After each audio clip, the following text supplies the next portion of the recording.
Hello, twisted humans. Do you find yourself wanting to know more about the latest murder, conspiracy, cult, or haunting? Then this is the podcast for you. I'm Alicia. And I'm Sierra, and this is Twisted and Uncorked. Hello and welcome to episode 220 of your favorite podcast.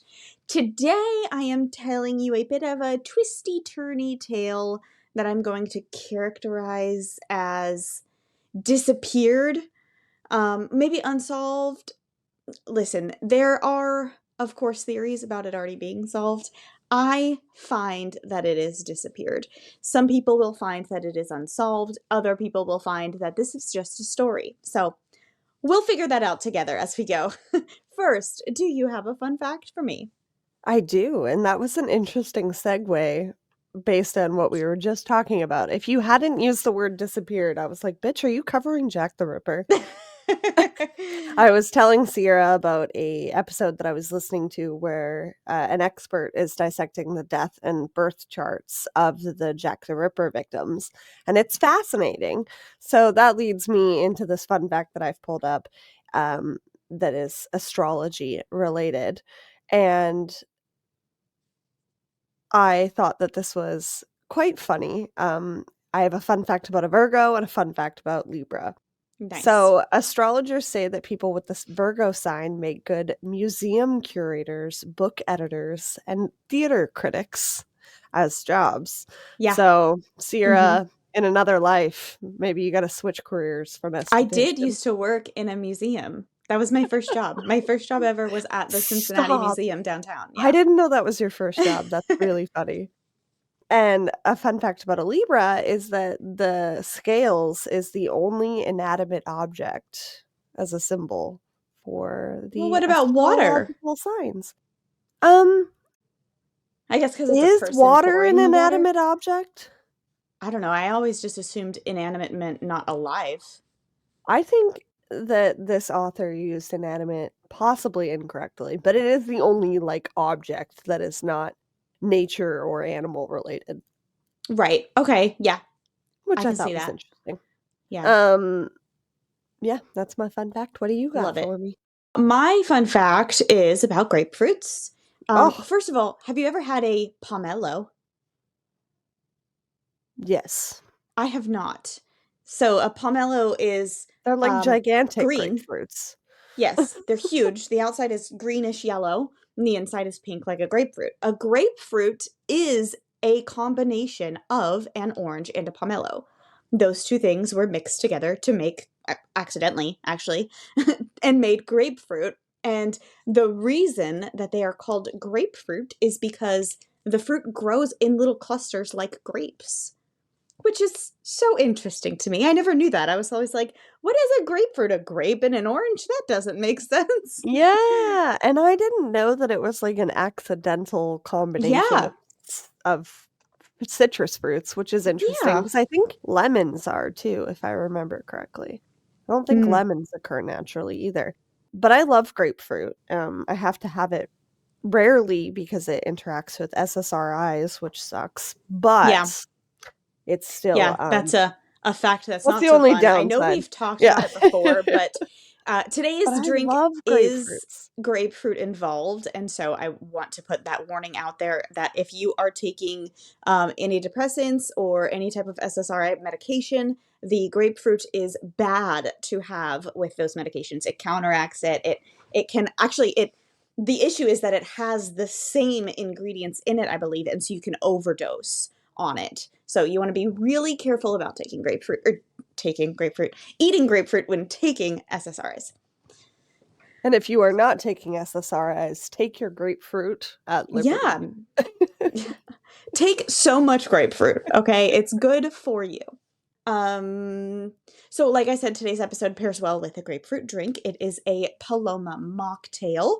And the reason it pairs well is because it is known for its tart, sweet, and salty flavors. And today's episode consists of three sisters. I'm not going to say that they are tart, sweet, and salty, but we do get a little mix of tart, sweet, and salty moods and behaviors that you will see. That. You will need grapefruit juice, fresh squeezed lime juice, and maple syrup. Mix those things together and then top it with sparkling water. I did not have I couldn't find sparkling water. I topped it with Sprite Zero, and it's really good. My only issue is I think because I'm not in Canada, I don't have high-end maple syrup. And every time I make a drink that contains maple syrup, I can taste like a buttery undertone, and I just don't want that in my drink. So that is my only complaint. But I did a That's fair. salted rim, and it's You might good. be getting a can of maple syrup for, some sort of mailed gift. Yeah, they'll let you do it. I love it. Yeah, right. Well, yeah, that's fair. I mean, it's sealed. I've mailed you chips before. True. But But they don't I even know let that you take chips like that's over true. the border or whatever. That's true. That's true. We'll see. We'll see what happens. I'll do my best because good maple syrup is really a big difference, and it is super expensive. Like, don't get me Yeah. wrong. It's worth it though. And you end up using less of it, which in terms of pancakes and waffles is kind of a downside because they're basically syrup sponges, but Yeah. here we are. Um, How's your drink? it's really good. And now I'm thinking, now that we've mentioned the maple syrup, I'm like, oh, maybe that's why it's kind of a weird brown color at the bottom. Mm, um, but it's really good. I like the combination. Fun fact, Palomas are top 5 in my favorite cocktails. So, when really? you suggested this, I was like, "Ooh, yay." But What does it because I work usually tonight, I am drinking the mocktail version. what alcohol usually goes with it? Tequila! Ah, okay. Good. Yes, I love Palomas. We actually just put a Paloma on, my work's new drink menu, so I'm excited to try that as well. Nice. But I will Very, try very a boozy nice. version later. Um, but this is very tasty. I was weirded out by the maple and citrus, but it kinda works. Yeah. It's tasty. Yeah, you need just a little bit of sweetness in there. It does not go well with eggnog coffee, I will say that, but that's a separate I can problem. only imagine. That's a Yeah, that's a me problem, that is a but you good problem. choice. Good, good. All right. Stick a break in here if you want to. So, today's story starts with kind of the most confusing family tree due to a very busy mom named Charlotte. Charlotte's age is a bit elusive, probably for purposeful reasons. I'm going to assume she was born sometime in the 40s, maybe 50s. But we know that she had at least 6 children. Her first known child was a girl who was left in the custody of her father, a man Charlotte never married, so I don't know his name. And no one ever knew that the child even existed until she was about 30 years old and reconnected with who she eventually discovered were her sisters. So officially, Charlotte's family tree, her family life that she claims, started with her first husband, Hubert Pressler. But don't get too attached to these men's names. Her relationship with Hubert Pressler did not last because she cheated on Hubert with a man named Charles Day and Every had two time you children say with him. Hubert, I think of my brother's cat. That's the only other Hubert I've ever known. Sorry. That's why I'm Oh, giggling to myself Kitty over here. Hubert. Yeah, my brother naturally picked an old man name from the 1950s. Listen, I've got a Frank and a Stanley, so I get it. It's perfect. You support this, yeah. Yeah. um, Charlotte cheated on Hubert with Charles Day and had 2 children with him. Mary Day, who was born in 1968, and Kathy Day, who was born in 1969. Charlotte did marry Charles Day, probably after realizing she was pregnant by him at least the first time, and they lived together in New York.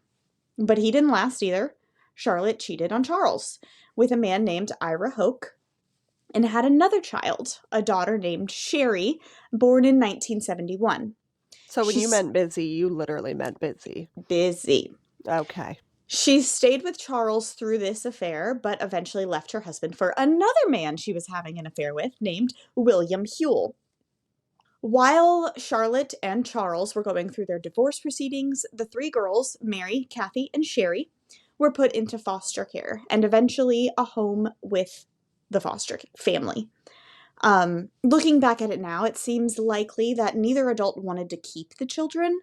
I am only speculating, but maybe Charlotte wanted all three kids to go with Charles, and he didn't want to take an affair baby. Or maybe Charlotte took all three girls from Charles just to spite him. I'm not sure, but it will become clear later that she didn't ever actually want kids at all. She just got pregnant, and that's what you do in the 1970s, is when you have children, you keep them. I was like, now we're talking about the Sanderson sisters? All right. Sorry, 1970s. This whole episode is like a PSA to please allow abortions, otherwise this happens. With the kids in foster care, Charlotte divorced and then married her most recent affair partner, William Huell. I mentioned that her age is elusive, but what we know about this time frame is that Charlotte is somewhere around 28 years old. This is told by her children who later grow up. Kids, when they're that young, don't usually know their parents' ages. You know, if my kid was 6 years old and you asked them how old I was, they would either say, 19, because that's a big number, or like 87, because they Yeah. think I'm the oldest person alive. Learning your parents' first names is the big hot gossip. Yeah. Knowing their age is too much. Yes, exactly. So Sherry tells this from when she was 6 years old, and she believes that her mom is somewhere around 28. Sherry's 6, that means her sisters are 8 and 9 based on their years. And the man that Charlotte just married is 18, as in he was 17 when they were having the affair. So Yikes. 28-year-old Charlotte is like now also disgusting. After their marriage, Charlotte went to collect her children back from foster care. I don't know if she had to be married to, get her children back or what. I don't know. This is again, the 1970s. So on the ride home from being picked up, the youngest daughter, Sherry, who is 6, purposefully peed on her mother, Charlotte, because she was upset about having to go back with this family. She's like, I don't fucking like it here. I'd rather be with the foster family. I'm gonna pee on you because I hate you. I mean, I Um, kinda get it. yeah, Peeing in Charlotte, defiance. Fair. exactly. Charlotte was so annoyed by this that she turned the car around, took Sherry back to the foster home, and told the family, "You can keep this one." And so the three sisters were separated. That's horrible. I know. I peed on my cousin once because she wouldn't stop tickling me, and I did warn her, "If you keep tickling me, I will pee on you." My nephew peed on my floor in anger one time when I yelled at him for being mean to my other nephew. I was like, wow, that was I think you did tell me rude. about Yeah. that. So from that day forward, Sherry was raised by adoptive parents, the people she now calls her mom and dad, referring to Charlotte simply as her birth mother. Sherry was lucky to get away and get a new family. The others were not so lucky. William Huell joined the army, and the girls were separated even further from their sister as the family was stationed in Hawaii. The relationship between Charlotte and William surprisingly lasted a while, maybe because she got him so young that she could mold him into what she wanted. Or maybe it was because he was just as awful as she was. Charlotte and William had 2 children together by 1978, a boy and a girl, but by 1981, they'd have one less. In the early years of their marriage, Mary, the oldest, was in and out of protective custody due to running away from home after experiencing physical abuse and suspected sexual abuse from her stepfather, who was only 8 years older than her, which makes things so much weirder. William was transferred to California while Mary was with CPS in Hawaii, and they just decided to leave without her. Weird, but I guess maybe it's not completely their fault being at the mercy of a military move. They moved to California in January of 1981, and Mary was flown and given back to the family just a few months later. I don't know what happened to make them think, "Oh, it's okay now," but they gave her back because, the 70s and 80s of it all. By the summer of 1981, though, Mary was gone at the age of 13. Never reported missing to the base police on base where they lived, never reported missing to the California police. 12-year-old Kathy asked her mother once where her sister was, and Charlotte responded that Mary ran away and she should never ask about Mary again. Months later, when the Huell family moved back to New York, Sherry was able to visit her sisters again with the help of her adoptive family. She, too, asked about her sister Mary. Charlotte told Sherry, as well, that Mary had run away. And Kathy chimed in with, quote, "We're not allowed to talk about Mary," end quote. And Sherry got instant bad vibes. When Sherry turned 18, she went looking for her sister Mary some more, and this is when she discovered that no one had ever reported Mary missing. So she did. 10 years after Mary Day was last seen in 1992, she was reported as a missing person. And in 2002, now 20 years after she was last seen, police were finally looking into this disappearance. Although it had been many years, talking to Kathy about everything she remembered from when she was little was a priority to the police. So they talked about the last day that Kathy saw Mary. It was evening. William and Charlotte had gone out to dinner, and Kathy and Mary had to stay home to watch William's dog. When they got home from dinner, the dog was clearly sick, and William assumed that Mary had poisoned it. So he beat her. Kathy remembers it being a brutal beating, one where Mary's head was banged into a table. But Mary was beat all the time.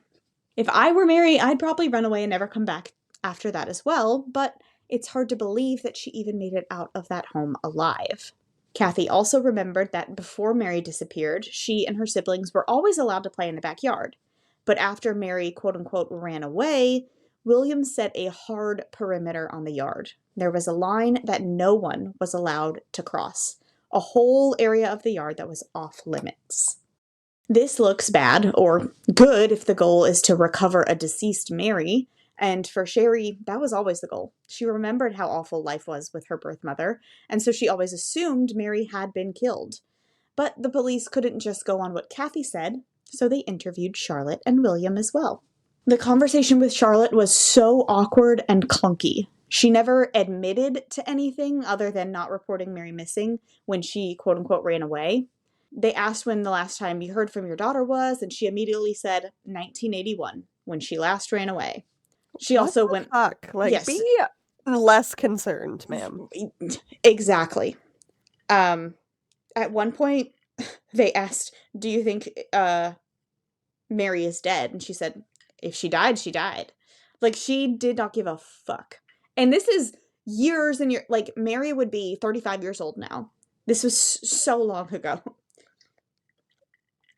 When this is happening. Mm-hmm. She also went on and on about how parents grow up and look back with regrets, but you can't do anything about it. Oh my god. And about how William had the devil in him a few times, and he wasn't always as bad as his worst times. So she's like, yeah, I know he used to beat her, but he wasn't always like that. Okay. I mean, not the first time a woman has defended an abuser, but still. Yeah. Also, she herself is sort of an abuser. 28-year-old dating a 17-year-old, marrying. Yeah. So, talking to William, on the other hand, he told the police about the dog and about the beating. The same story Kathy told. So, what Kathy remembered actually happened. He admitted that he hit her hard. He admitted that he thinks he remembers banging her head on the table. When police asked him if he could have killed Mary, he said absolutely not. He was not capable of doing something like this to his stepchild. But the police used Charlotte's words to get to him. They mentioned that Charlotte said something about the devil inside of him. It wasn't his fault. And then they asked, could the demon have killed Mary? And William said yes. The demon inside of him could have gotten angry enough to kill the girl. Exactly what you said. I don't like it. Upon hearing this information, police had cadaver dogs sent to the old address to see if they could corroborate these now nearly 20-year-old memories. 4 trained cadaver dogs went into the house and then the yard one at a time, and each one, without being distracted by the others, sat in exactly the place in the backyard that Kathy remembers not being allowed to play in after Mary last ran away in 1981. Police dug and immediately found a child's stuffed animal toy and a shoe. This was it. Police were so sure that they exclaimed to each other, "We've got her. We found Mary." But they didn't. As they continued to dig, they never found a single bone. There was no body there, at least not anymore. The soil used to contain a deceased body can have smells noticeable and detectable by cadaver dogs, linger in it for years, even after the body is moved. When the police informed Sherry and her sister Kathy about their discovery, or lack thereof, Kathy told them of another memory. This one she didn't feel was related to Mary at the time, but now maybe it was. She remembered that when they left California on their way to New York, they stopped somewhere that seemed to be in the middle of nowhere in the middle of the night. The smell of salt was so strong for Kathy in this memory. And she remembers the car stopping, William getting out and going to the trunk, and telling Kathy, "Keep your eyes forward." Then she says he pulled out an Oriental-style rug, all rolled up, from the trunk, one she doesn't remember ever seeing before. He left the vehicle, was gone for a while, came back without the rug, and they drove away. I can't decide if these are like legitimate memories yet or if it's like the investigator's way of asking questions and it's like creating false Right. memories. Yeah. I don't like it. I don't know. I did see the interview with Charlotte and I did see the interview with William. I did not see the interviews with Kathy when Kathy said these things. I don't know what their questioning was for to get Kathy to say these things. Um, Again, police very much liked this information in the sense that it made sense. There is a place called the Salt Flats in Utah. It looks like the middle of nowhere. It is a place where someone could hide a body and no one would ever find it. And it is in the direct path that the Huell family would have taken when driving from the Army base in California to where they lived next in New York.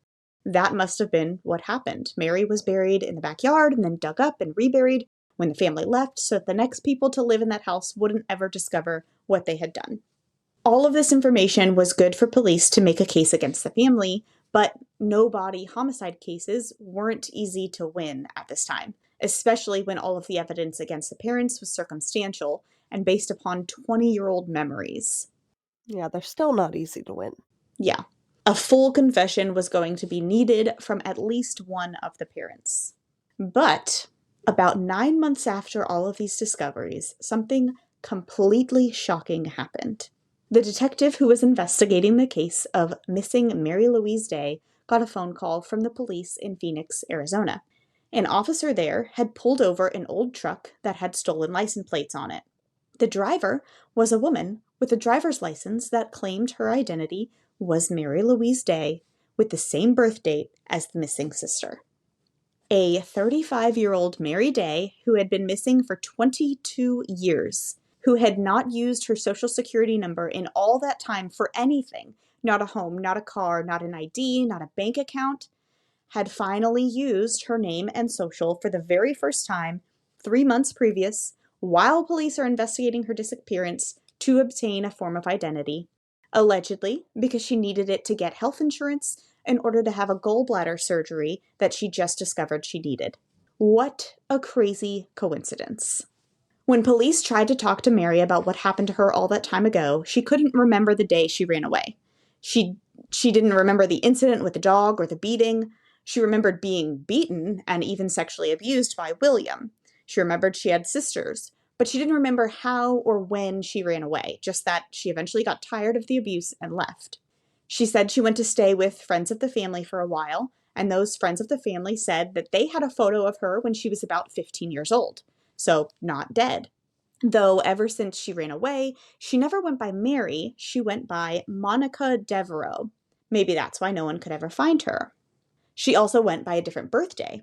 I don't remember the exact day of birth, but I do know that she always wrote on forms and documents that her birth year was 1961, not 1968. But again, maybe she did this so people couldn't find her because she didn't want to be found by her abusive parents. But why would you make yourself older? Yeah, I don't know. I don't quite get that, but This is whatever. where it's like, this can't be true. No woman would ever do that. Sorry. Sorry. That is so true. We'd rather be younger, okay? Yeah, right? Like 1959. Or no, that's even older. 1969. There you Yeah. Maybe she needed to be older to like get an apartment and stuff because she go. Oh, wasn't maybe. an Yeah, adult that's yet. fair. That's fair. Okay, okay, Okay. okay. No, no, no. There we go. That tracks. This is why it's important to have these conversations. Yes. Monica, or Mary, also had a very strong Southern accent, though, one that police said would have been formed in her formative years as a child. But up until age 13, she had never been in any place where people around her talked with this accent. She didn't even go to school. They were always homeschooled, so she couldn't have picked it up from her surroundings either. Adding to the issues with this woman showing up out of the blue, Mary Day and Kathy Day's father passed away a while back, leaving them an inheritance that they could only access at a certain age. When Mary and Kathy were kids, they created a code word for accessing the inheritance so that Charlotte or anyone else couldn't gain access to it without them. Mary/Monica wanted access now that she was back, but she couldn't remember the code word. As much as police and even Sherry wanted this woman to be Mary, the person they had been looking for all this time, they just couldn't shake the feeling that she was an imposter. Maybe Charlotte hired this woman to impersonate Mary so that she and William wouldn't get in trouble for murder. Maybe Charlotte promised Monica money from the Charles inheritance if she would pretend to be Mary. So the police did a DNA test. It was hard to believe, but this woman from Phoenix, Mary/Monica, did share the same DNA as Charlotte, her mother. Sherry was so happy to discover that her sister was actually alive, and so she invited her to live in her home. But things continued to get weird. But just because she shares the same DNA doesn't mean that that's who that is. It could be any of her other kids that she didn't want. Exactly. Mary had an obvious drinking problem and caused so many problems in Sherry's home. She wanted to take care of her sister, but she just wasn't the person that she remembered. She would like throw beer bottles at Sherry's head, like when she was angry, like mean, evil. Like she's compared her. There was a documentary, two different documentaries made about this. In one of them, Sherry compared her to the girl from The Exorcist. She was like, she talked in like this deep, gravelly voice, and she was so mean. Naturally possessed by a demon. Yeah. Yeah. Only reason that anyone could behave that way. I understand. um, Sherry began to think that Mary maybe was a sister, but not this sister. Maybe Monica Devereaux was a real person, a long-lost child of Charlotte's from before Mary was born. Maybe that's how Charlotte got away with hiring her and getting her to cooperate. Police, just to try to continue their investigation, sent the cadaver dogs into the neighborhood where the family lived after the backyard house. So, okay, they lived on base in a house where Mary ran away from, and then they lived in another house at the same base, but in a different neighborhood before they moved to New York. So the police were like, well, if they took the body to the salt flats on the way to New York, then they would have had to take it to the second house that they lived in. They were literally trying to disprove their own theory here to make Monica being Mary believable. They're like, if this girl is her, we're going to prove it. I mean, you gotta rule everything out. That's good police Exactly. work. I get it. I mean, The cadaver respectable. dogs were let loose in the whole neighborhood, the neighborhood where the second house was. And each one stopped at the house where the Huell family had lived after Mary ran away, as if they did in fact bring her deceased body from one house with them to the next before dropping it off at the salt flats on their way to New York. This information, along with seeing how foul and angry and disruptive Mary/Monica acted at her home, made Sherry sure that this woman was not Mary. And eventually they parted ways, going back to their own lives. Sherry still confused and unsure of what happened to her sister. In 2017, Mary/Monica called the police. A new detective was working there and looked back on the case that stumped the detectives a decade previous. Mary/Monica told the new detective that she was dying. She wasn't after the money. She didn't have enough time to live to use it. She just wanted to set the record straight. She wanted the world to Wow. know that she really was Mary Louise Day, so they could stop looking for her and know that they have already found her. Mm. She died 9 days after she was interviewed by the detective, and the detective used the photo from when she was 15 with that other family to verify with facial recognition that it was, in fact, Mary Day. The officer claimed that Mary probably suffered from dissociative identity disorder, once known as multiple personality disorder, in order to cope with the trauma she experienced. She likely created the identity of Monica Devereaux with the same initials as Mary Day to purposefully try to forget the terrible things that happened to her as Mary. She likely couldn't help the fact that her brain made her talk with a southern accent, again, a coping mechanism, and the forgetfulness of what happened the night she left and the code word was probably due to a mix of the alcohol abuse and the trauma. The cadaver dog's searches are a little strange, and so are Kathy's memories, but Charlotte and William were bad people. This detective doesn't dispute that there may have been a dead body in each yard that was eventually dumped at the salt flats. She just doesn't think that that body belonged to Mary Louise Day. For her, and officially in the eyes of the police, the case is closed. To this day, though, Sherry still believes her sister is missing. She thinks that the facial recognition might be recognizing a sibling, but not Mary. In Sherry's eyes, Mary disappeared all those years ago in 1981, likely murdered by her own mother and stepfather. And the coincidence of Mary turning up in a car with a stolen license plate as if she wanted to be pulled over, with a driver's license that she had just got made 3 months prior, using her real social security number for the first time in 22 years, while they were investigating her disappearance, and soon after getting William to admit he may have killed her, is just too much for Sherry to believe is a coincidence. But what do you think? I don't know, Is it all feels Monica very Mary? convenient. It does feel so convenient.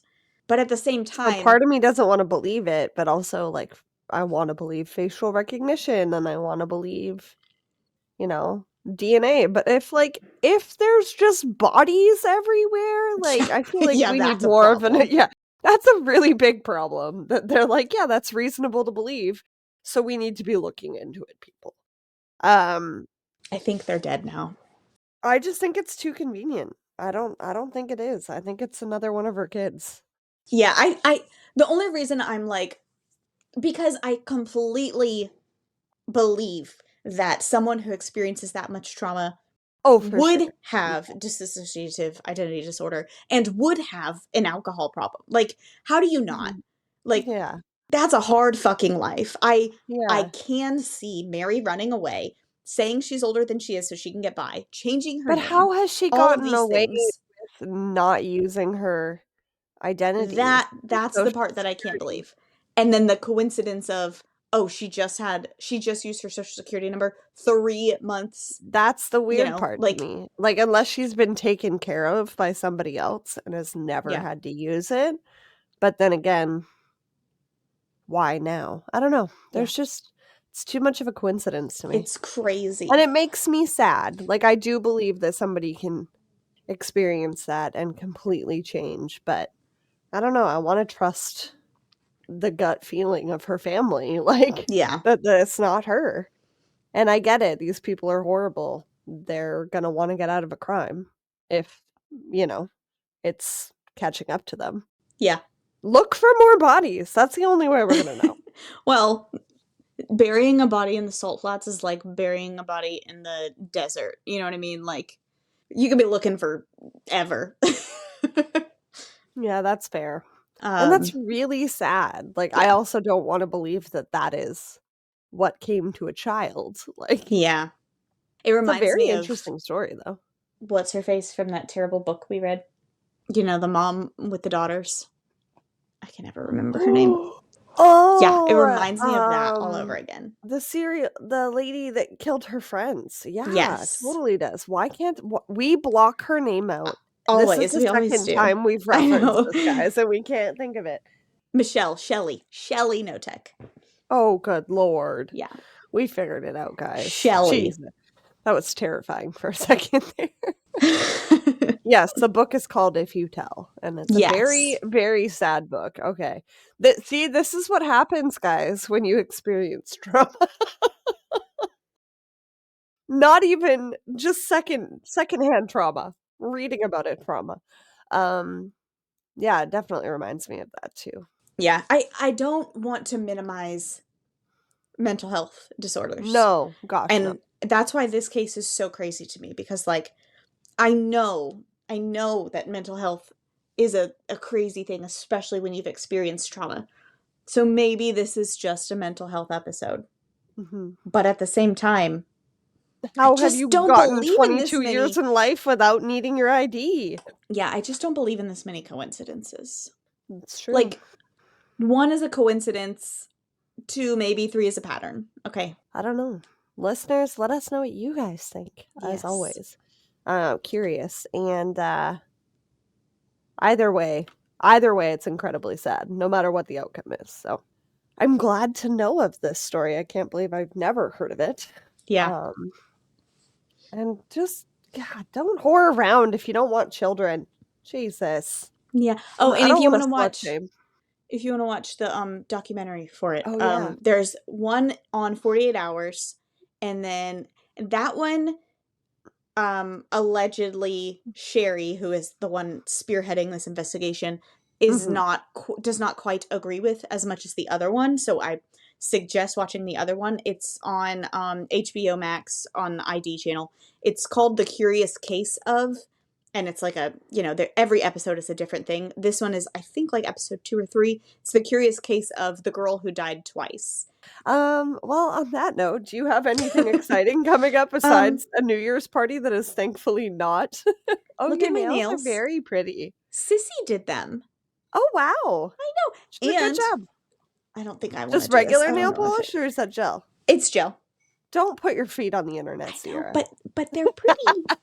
Just a little. Oh, yeah, that is really pretty. You see my two colors? Yeah, it's very festive of you. It is very festive of me. She did a good She did job. my toes first, and I was like, oh, you should have done one of them pink. We watched Wicked. I was like, you should have done one of them pink, and she was like, oh, I'll do mine pink, and we can match. You And then watched Wicked? I did. Did you love it? It was very good. Yeah. Okay. I need to see the next one. You really do. I'm Yeah. very excited I get to see it again on Friday, so Again. I have a problem. I watched the Yeah. last one twice in theaters. It's just gonna happen. I love the musical Yeah. so much. I have a Um. special place in my heart for the book, but the ending of the musical is better. That's all I'll Yeah. say.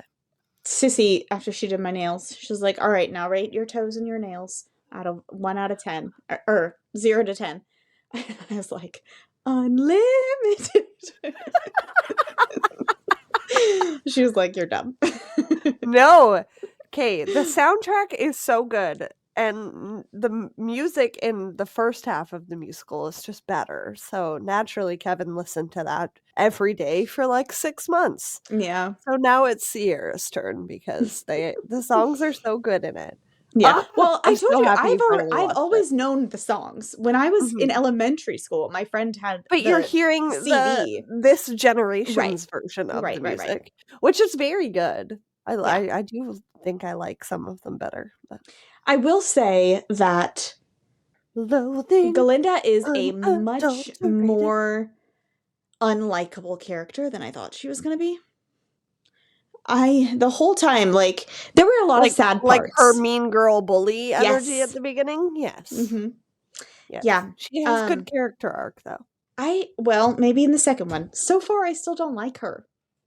I mean, at the very, very, very end, finally, she's like, get out of here. But I feel like the whole time, she's only Even being when nice for she goes selfish and dances reasons. even when she goes and dances with her and they She's become only best going to dance friends. with her because she just realized that Elphaba told the Yeah, but, lady. like, she feels bad, like, she's having feelings where Yeah, she's she regretting what does she feel did. bad, but then when Elphaba's about to leave to go see the wizard, and she does her like, oh, I'm gonna change my name. She only does that because the Fiero clearly likes the animals as Cares well. about the Yeah, animals, she doesn't yes. do it for Elphaba. She does it for Fiero.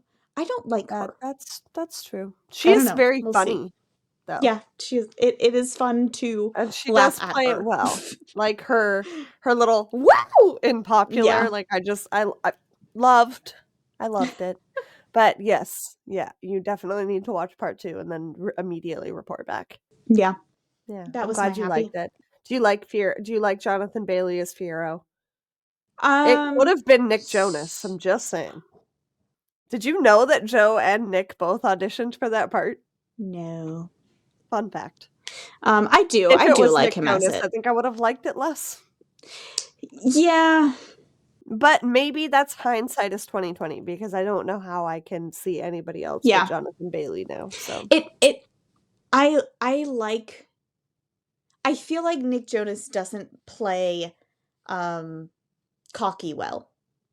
No, it's Yeah. douchey every Yeah. time. Yeah, like that Ugh. one movie that he was in for just like a couple seconds when Oh, Priyanka Priyanka's movie? Oh, yeah. yeah, when he plays, like, He that douchey I was like, oh, you what the know. fuck is he Yeah, doing? it was giving me yuck. Yeah, I the was ick. about to be yeah, I Yes. was like, "Get It's out of like, here."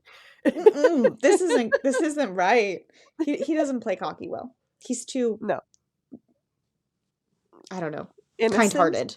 Yeah. He's, like, naturally an old man. Like, He's a can't Virgo. he can't be He's a a sweet little cocky Virgo. douchebag. Yeah. A douchebag. He can't be a douchebag because he is naturally an old man Yeah. and just a dad and sweet. But that's a good thing. So, not to say that Firo is douchey, but he is confident. Yes. Yes. Yes. Like I like that he's the only one that doesn't judge her Joe for maybe could have being done it though. green. Joe actually could have done Firo. I'm with you on that. I love every video that I see of Joe Jonas, and it's like the comment section. I love whatever is wrong with Joe Yeah. Yeah. because it's consistent. Like Yes. that's another thing I like about I know we've just talked about my two favorite things, but that's the thing I like about the Jonas Brothers is that they've been the same people for Yeah. 20 years. I Like if agree. you watch their old YouTube videos, like Joe was the same then as how the tables have turned. Like he's just like a dumbass. And I love it. Anyways, on that note, we are going to go about Star Day. And we will see you guys next week for I'm gonna call it an unsolved / disappearance as well. Nice. And in the meantime, keep Keep it it twisted. Twisted and Uncorked is hosted and produced by Sierra Zorn and Alicia Watson. If you like the show, don't forget to leave a 5-star rating and review wherever you are listening now. It really is the best way to spread the word. You can check out all things Twisted on our website, twistedanduncorked.com, and we will see you next Tuesday for a brand new episode.